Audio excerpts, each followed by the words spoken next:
Bonjour, donc voici un exercice trouvé dans une revue mathématique pour des élèves de terminale donc qui ont abordé le chapitre sur les suites géométriques et ma foi qui pourrait être proposé dans le cadre d'un DHC par exemple. Alors, de quoi s'agit-il? Une spirale est formée par une succession de demi-cercles dont le rayon de l'un est égal aux 2/3 du rayon précédent. Le rayon du premier demi-cercle est 2 cm. La longueur de la spirale peut-elle dépasser 15 cm ou 20 cm? C'est-à-dire toute cette longueur.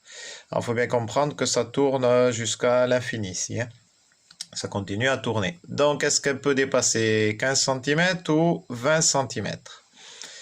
Alors, le premier demi-cercle, c'est celui-là. Il a pour rayon 2 cm. Le deuxième, c'est celui-là. Il a pour rayon 2/3 de 2 cm. Le troisième, il a pour rayon 2/3 de 2/3 de 2 cm, etc., etc., etc. Donc, on va voir comment on pourrait résoudre ce type d'exercice. Voilà, j'ai essayé de reproduire la spirale, c'est pas Stroph-Béroy, mais bon, on voit de quoi il s'agit. Alors, le périmètre, donc le périmètre d'un cercle, c'est bien 2πr avec r le rayon.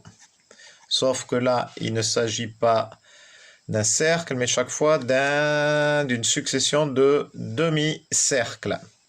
Donc, ça veut dire que du coup, on aura uniquement πr divisé par 2. On divise 2πr par 2, πr avec r égale 2 cm.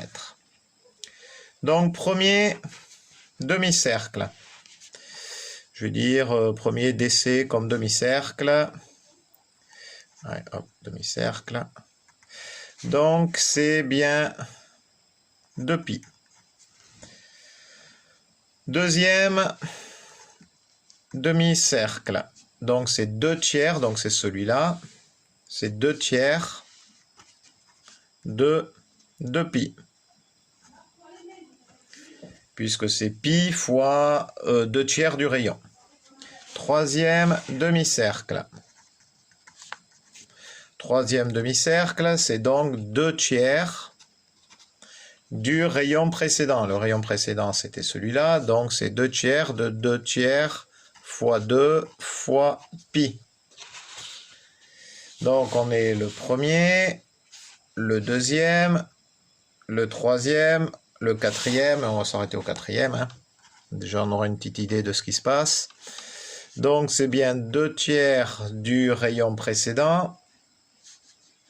Donc le rayon précédent c'était celui-là, 2/3 fois 2/3 fois 2 fois π pour avoir donc le périmètre du demi-cercle.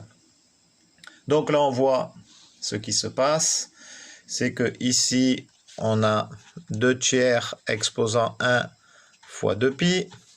Pour le troisième, on a 2/3 exposant 2 fois 2π. Pour le quatrième, donc on a 2/3 exposant 3 fois 2π. Donc on va généraliser, etc., etc., jusqu'au nème demi-cercle. Hop. Voilà, ah, c'est à nouveau. Voilà.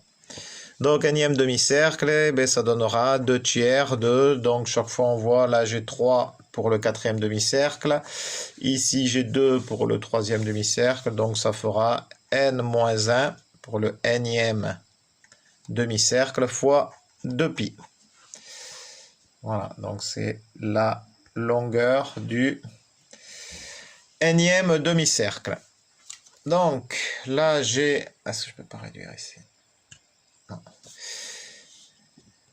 J'ai la longueur du premier demi-cercle, du deuxième, du troisième, du quatrième, du etc. etc. jusqu'au nème. Donc ce que je veux, c'est savoir combien fait toute cette longueur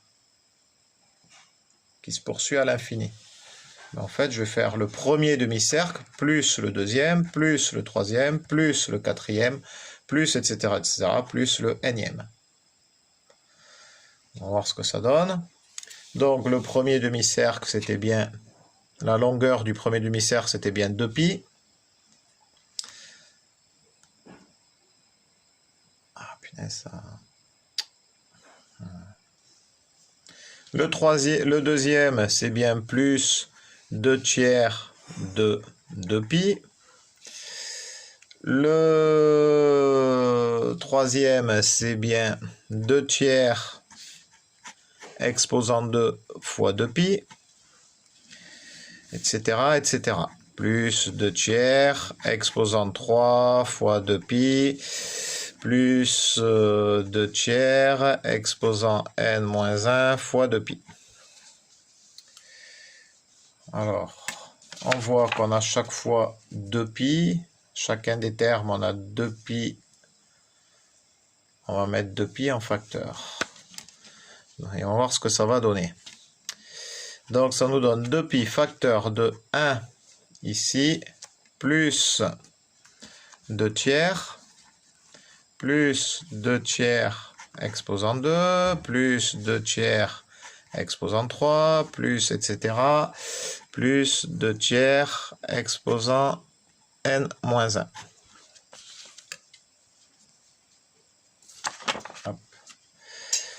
Alors là, on devrait voir quelque chose donc, qui nous saute un petit peu aux yeux quand on aborde le chapitre sur les suites géométriques. Puisqu'on sait que lorsqu'on a 1 plus q exposant 2 plus q exposant 3 plus etc. plus q exposant n, c'est-à-dire que ça, il s'agit bien de la somme des q exposant k pour k allant de 0 à n. Donc ça, c'est égal à 1 moins q exposant n plus 1 sur 1 moins q. Et là, on voit que dans ce cas-là, q égale 2 tiers. Donc là, on a bien... oui, pour info, pourquoi 1? Donc ça, c'est tout simplement, ça c'est pour q, et q exposant 0. Hein. Donc là, ça marcherait. 2 tiers exposant 0, ça nous donne bien 1. Ce qui fait que ça, on peut dire que c'est 2π facteur de 1 moins 2 tiers exposant n sur 1 moins 2 tiers. Alors pourquoi exposant n? Parce que tout à l'heure, là j'ai n plus 1, n et là n moins 1. Alors ça nous donne 2π fois... Alors là, 1 moins 2 tiers, ben ça fait 1 tiers. Et divisé par 1 tiers, c'est multiplié par 3. Donc fois 3 fois 1 moins 2 tiers exposant n. Donc 2 fois 3, 6. 6π facteur de 1 moins 2 tiers exposant n. Et en fait, il faudrait connaître, il faudrait savoir vers quoi tend cette suite-là, ici, quand n tend vers plus l'infini. Je prends une autre feuille. Donc, il faudrait connaître la limite quand n tend vers plus l'infini de tout ça.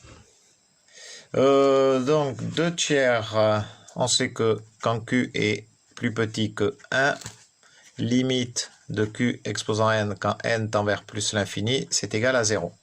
Ici, q égale 2 tiers, donc on a bien limite quand n tend vers plus l'infini de 2 tiers exposant n égale 0. Donc ça tend vers 0. Donc tout ça va tendre vers 1. Et 1 fois 2π, c'est bien 1 fois 6π, je veux dire, c'est bien égal à 6π. Voilà. Donc la longueur de tout ça quand elle tend vers l'infini, ben, donc ça tendra vers 6 pi centimètres, soit environ 18, allez hop, 85 centimètres. Donc oui, ça sera plus grand que 15 centimètres, mais non, ça ne dépassera jamais 20 centimètres. Voilà. Exercice, ma foi, particulièrement intéressant.